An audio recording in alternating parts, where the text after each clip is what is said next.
The phrase conscious rapper is one with this, is like a phrase that historically has been kind of frowned upon, depending on different circles, right? Mm-hmm. Don't call me a conscious rapper. Like backpack. Yeah. Where does that contentiousness come from, do you think? So they called the conscious rapper the backpack rapper, essentially.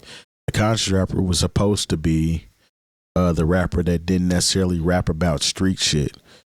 But when you break it down, they were rapping about street shit. They just rapped it in a way that wasn't as simplistic for you to break it down or understand it. I've made this example a few times on the show, actually.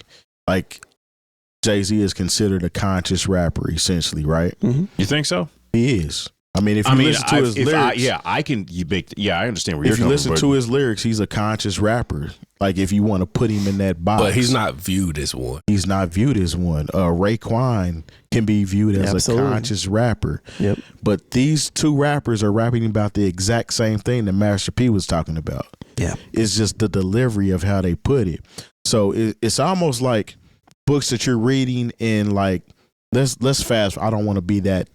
You know what I'm saying, silly and say like a Cat in the Hat book, but like say some books you're reading in like the 4th or 5th grade versus some shit you're reading sophomore or junior year. It might have some of the same similarities in it, but this has a lot more words, more and a digestible. lot more. You know what I'm saying? It describes a little more before you get to the end of it versus you got a thin book like this. So with that, is there a distinct difference between conscious and street rappers if the street rappers are talking about their reality? And I think that's kind of what you're saying here with the Jay-Z mention, because technically they are conscious. Yeah.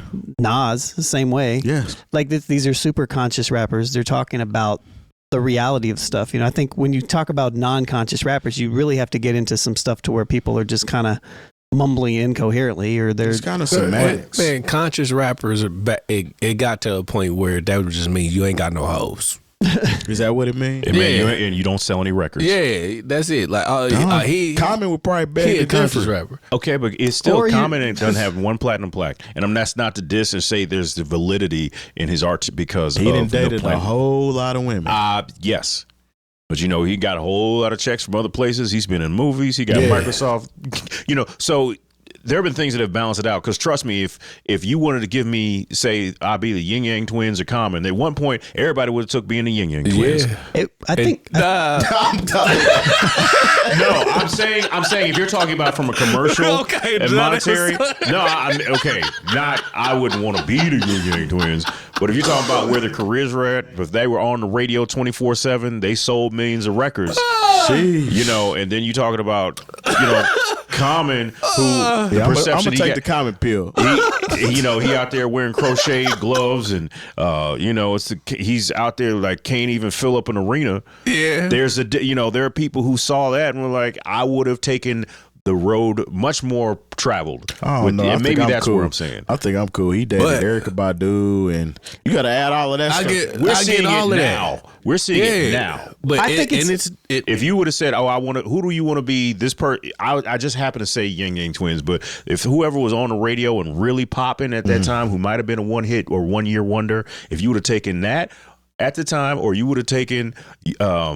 You're being disrespectful to the Yin Yang Twins. I'm not. I look, man. It was just because you backtracked. It was right. They were. Yes, they're definitely played. But if you would have taken that, or you would have taken Electric Circus era Common.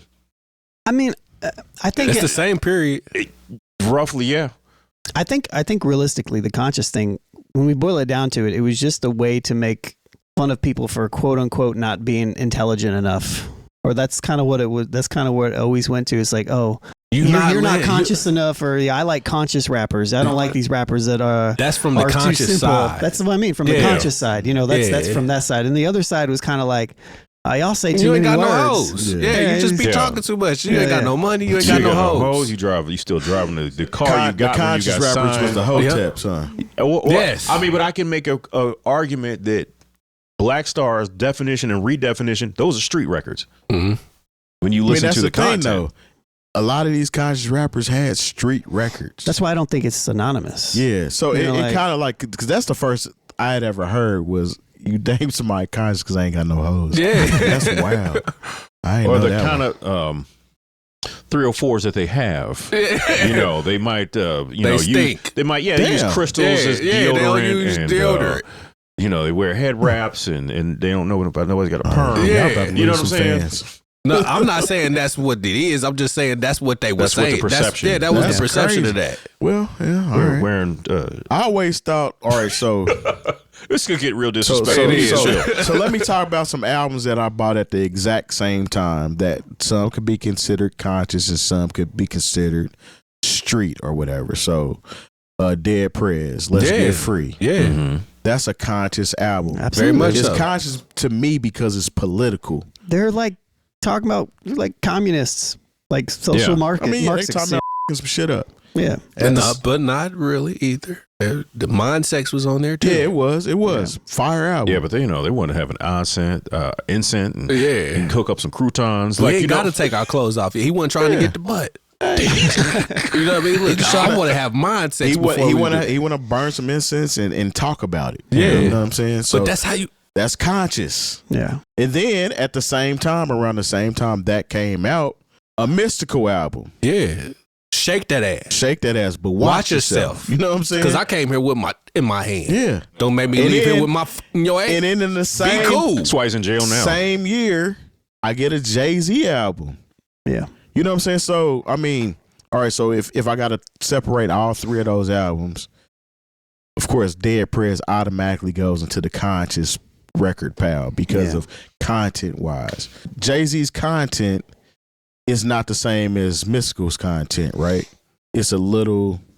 less He's frivolous. still telling stories. Right. Essentially, conscious means telling a story, painting a picture, so to speak.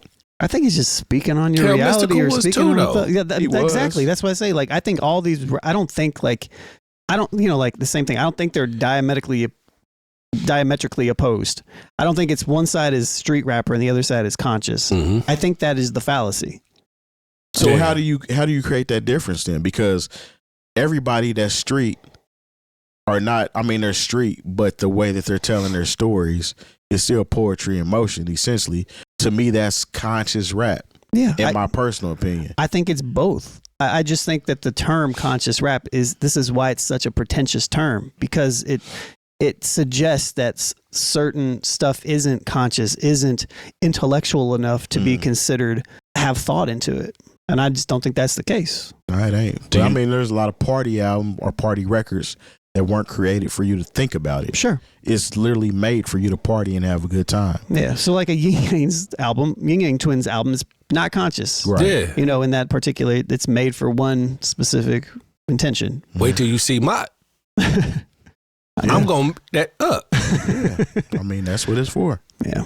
I mean, I think we've talked. But you could even argue that that's conscious to a degree. You could. You know, I'm just saying, like, I think he actually said what Especially the given their definition of appearance. conscious was in the beginning of his in video. the video. Yeah.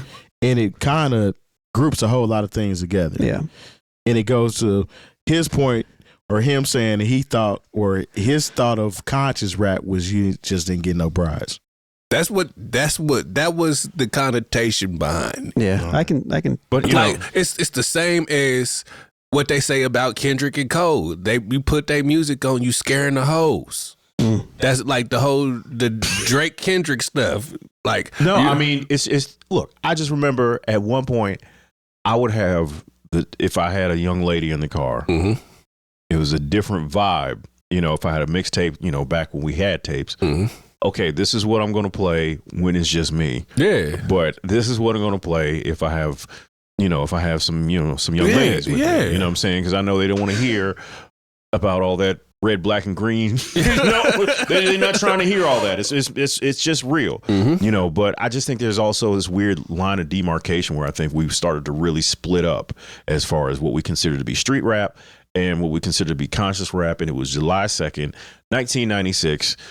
When Stakes is High came out and Nas put out I Am. And it was like people, because I Am was a much more commercial, what you call street rap. But at the same time, like there are people who considered Nas to be a conscious artist. He had records on there that was definitely speaking to that part of hip hop. But De La Soul, like they threw out a bomb when they said, look, I'm tired of bitches shaking asses, I'm tired of Versace glasses, like everything that was going on at the time that was popular and fly and fun, they made a song called Stakes is High about it. You know, and so it was almost like this is kind of where we started to like kind of split away from each other as a hip hop community. They did the same thing. You know, and the thing is, like, apparently, like, Biggie was very, because he felt like they were talking about him. And he was very, you know, he's like, man, I love the Roots.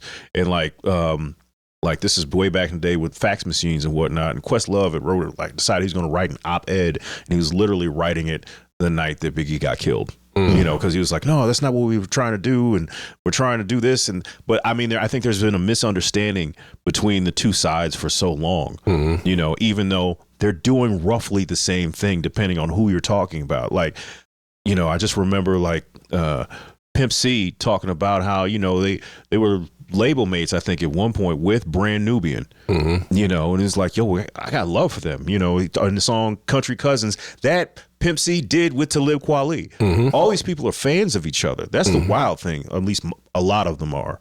You know, some people, they just like to shake ass. They're not trying to hear none about the revolution. But I think that's more accurate of a, you know, a separation of it. It's like the people that want to shake ass, or let's just call it the more commercial approach, like approaching it from a strictly commercial, like that's the intent, right? As opposed to putting care into the thing that you're doing, whether that be talking about what's going on in your life from this angle or this angle, no matter if you're wearing a backpack or you're not wearing a backpack or whatever you're doing. Yeah, but you know what's in the backpacks? Exactly. Drugs and guns. For sure. Had those discussions. But Essentially, man, it's like it's all the same, man. It's just dumbed down versions. You know what I mean? I think that's what you were saying with like the Dr. Seuss Cat in the Hat stuff. You know what I mean? It's just more palatable to the person that doesn't really want to have to dissect everything. Like people do it conscious at one point in time. Yeah. People do that with movies now. You know what I mean? Like you hear that with people talking about how Sinners is just like, I want to go to the movie and just enjoy a movie. I don't want to have to listen to all these breakdowns of what he meant with this, that, and that. Okay, that's on you. Yeah. Just want to go watch people get killed. Yeah, just carnage, man. People really enjoy surface level entertainment on all reality TV, on everything. It doesn't matter what it is. They want surface level. They don't want to have to think about what they're doing, listening to, and being entertained by. It's just mostly people want to just have that instant rush of dopamine or wherever releases whenever they listen to the music. And I think that has a lot to do with the classification of regular versus a conscious as well. Yeah. I don't want to be schooled by music. So to me, listening to some music that's trying to school me or tell me a story or something, I'm good on that. I just want to listen to something to make me feel good in the moment. Yeah. And I think that has a lot to do with the separation as well. Yeah, I can agree with that. Like, because I remember at one point in time, like crossing over was a bad thing in hip hop. Like they used to shit on Hammer. You know what I mean? But then everybody wanted to be like Hammer. Yeah. I mean, it's just the same way. Because he made money. I mean, the same way, like everybody like, oh yeah, anything that's not puffy is real hip hop. And it's like, but at the same time, you saw people doing their version of what, you know, Puffy was doing musically. Hitmaker and Busta Rhymes. You know, so everybody was like, wait a minute, I want a #1 album. I want a BMW or whatever was the thing to buy at that time. Like, I just don't want to be sitting here.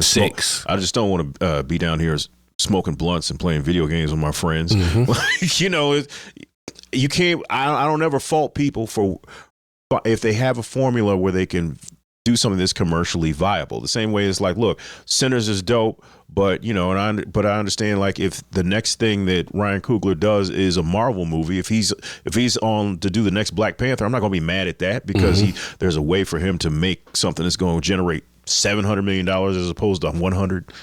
I guess it just depends on how you look at it. It's like the artistic approach. It's like, to me, that's the line. It's like from an artist myself. Like, it's, if I'm approaching my art that I'm making from an angle of how can I maximize my profit on this versus how can I create something that is who I am and can embody the things that I do, to me, that's the line. And I think all this other stuff sometimes it just became easy to play one side against the other.